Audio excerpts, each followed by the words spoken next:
Assalamualaikum warahmatullahi wabarakatuh. Waalaikumsalam warahmatullahi wabarakatuh. Selamat malam semuanya. Malam. Yang terhormat Pak dosen dan juga teman-teman seminar pada malam hari ini. Terima kasih atas kehadirannya yang menyempatkan waktu pada hari ini, yang seharusnya udah pulang ke rumah, udah rebahan, udah tiduran, udah scroll TikTok, udah ngumpul bareng keluarga gitu ya. Tapi teman-teman semuanya menyempatkan untuk hadir agar upgrade diri. Oke teman-teman semuanya, perkenalkan, nama saya Abdul Aziz yang hari ini akan menjadi pembicara pada sesi seminar hari ini.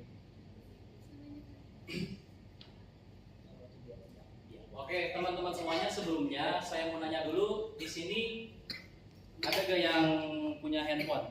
Saya. Oh ada ya? Oh ada semuanya ya. Harusnya yang nggak punya handphone. Nggak ada. Oke, untuk handphone sendiri memang sekarang sudah menjadi kebutuhan primer ya.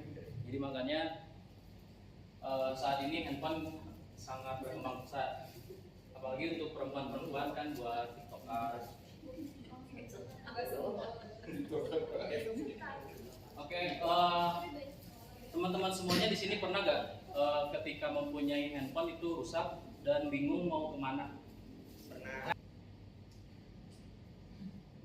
Ini nggak usah ya. After search. Ini yang akan kita. Oke, saya baca dulu sounding groundnya pada standing groundnya pada malam hari ini. Jadi after sales itu adalah serangkaian layanan yang diberikan perusahaan setelah produk itu terjual. Tujuannya apa? Tujuannya itu untuk memastikan kepuasan, kenyamanan dan loyalitas pelanggan ya. Tujuan utamanya apa? Tujuannya utama itu pertama memperbaiki atau memelihara produk. Yang kedua menjawab pertanyaan dan keluhan pelanggan. Kemudian yang ketiga itu menjaga hubungan jangka panjang dengan pelanggan.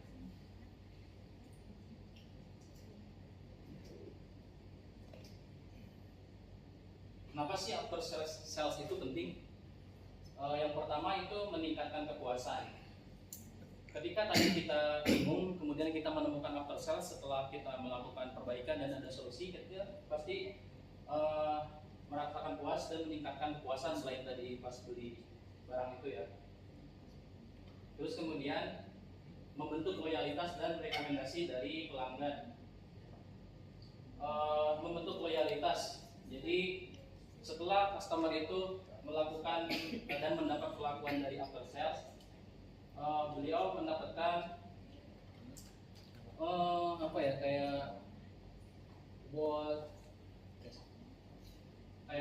ke mulut gitu. Jadi mulut ke mulut itu kayak kayak pedang berbilah dua. Jadi setelah kita merekomendasikan ke orang, dia dapat melakukan pelayanan, dia ke orang lagi jadi panjang.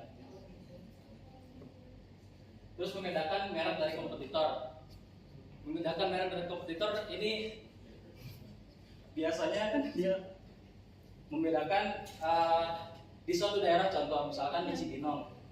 Di Cibinong ada dua merek, handphone Vivo dan Oppo misalkan ya. Terus kita mau beli handphone, kemudian di daerah itu ada service center Vivo misalkan, sedangkan Oppo-nya nggak ada. Dia biasanya milih Vivo karena merasa lebih aman.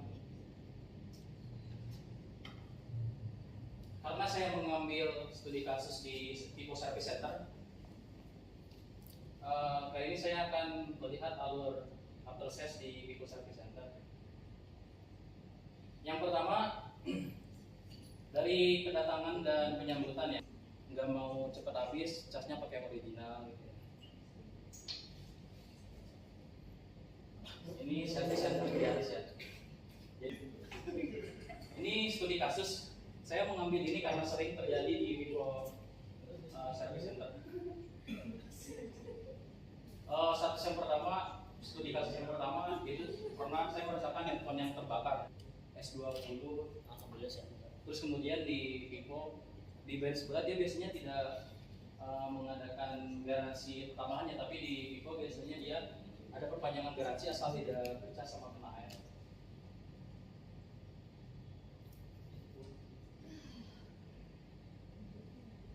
Oke, untuk kesimpulannya sendiri, jadi after sales itu bukan sekedar memperbaiki barang, tapi membangun kepercayaan dan hubungan jangka panjang kepada pelanggan. Kecepatan, ketepatan, dan empati adalah kunci pelayanan yang terbesar. Terus kemudian kasus unik di service center memberi pelajaran penting tentang fleksibilitas dan solusi kreatif. Brand besar seperti Vivo menjaga reputasi dengan mengutamakan keamanan dan kepuasan pelanggan, bahkan di luar ketentuan garansi.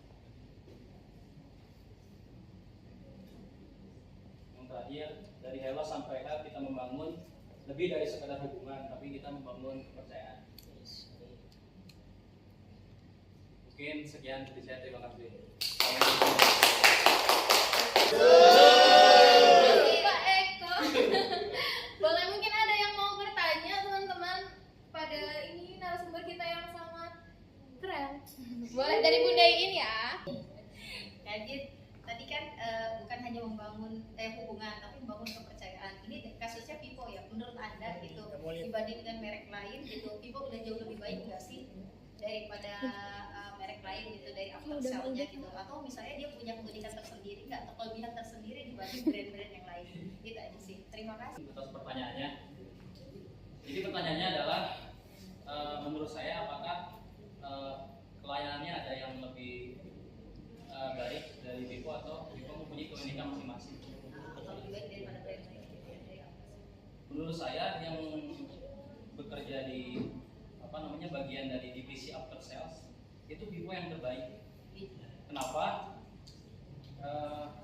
Karena Vivo itu lebih mengayomi pelanggan daripada karyawan.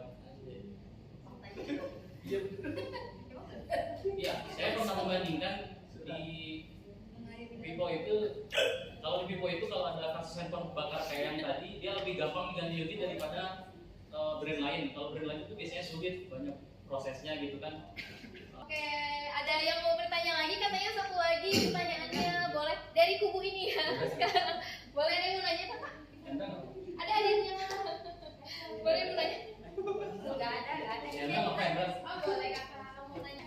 Kan tadi di sini untuk membangun kepercayaan. Bagaimana jika ada customer yang datang buat memperbaiki si handphonenya itu, terus pas sudah diperbaiki dia rusak lagi handphonenya? Milda ya? Atas nama Adis. Terima kasih atas pertanyaannya. Jadi pertanyaan Mbak Milda adalah ketika customer itu selesai melakukan perbaikan, kemudian di suatu hari handphone itu rusak lagi, apakah bisa balik lagi dalam artian harus bayar lagi atau free? Jawabannya adalah tergantung batas garansi yang diberikan. Artinya apa? Artinya itu biasanya untuk beberapa spare part itu biasanya garansinya berbeda-beda. Untuk baterai contohnya, untuk baterai dan aksesoris biasanya dia 6 bulan. Tapi sedikit mau nanya, perihal ini kan after sales ini menurut saya saingannya itu banyak dalam artian kata bukan cuma brand sebelah. Jadi ada brand bukan brand apa ya? Apa ya sebenarnya? Saingannya bukan tidak resmi, lebih banyak yang tidak resminya daripada resminya gitu.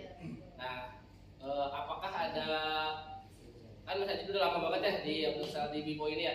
Apakah di Vivo tersendiri ada apa ya, strategi khusus lah istilahnya agar si customernya ini tetap terus-terusan masuk ke loyal ke Vivo-nya sendiri gitu, nggak ke luar, apalagi ke ke yang apa-apa lah istilahnya kayak gitu. Pertanyaannya mungkin beliau ada pengalaman ya di pekerjaannya, beliau juga kerja di Honda gitu ya. Nggak salah. Tapi di after sales juga mungkin mengalami seperti itu. Tapi untuk dunia handphone sendiri, pertanyaannya adalah bagaimana si customer itu menjaga loyalitas agar balik lagi ke kita dan juga tidak ke service center abal-abal gitu.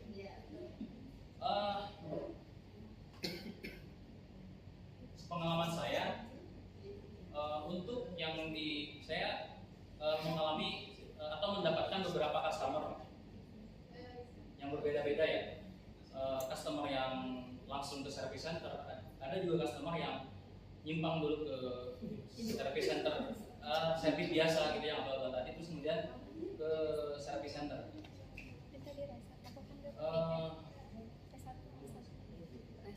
Sebenarnya untuk itu yang ya sebenarnya setelah perbaikan customer yang melakukan perbaikan di kita biasanya itu nggak pernah lagi keluar kecuali urgent.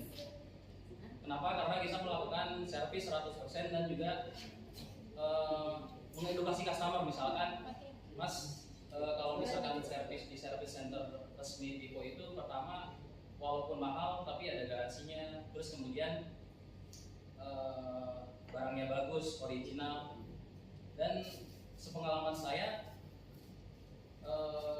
setelah saya mengedukasi customer dengan betul, itu customer yang pernah datang ke service center Vivo itu nggak pernah datang ke service abal-abal, kecuali dia nggak pernah datang ke service center Vivo, jadi dia langsung ke service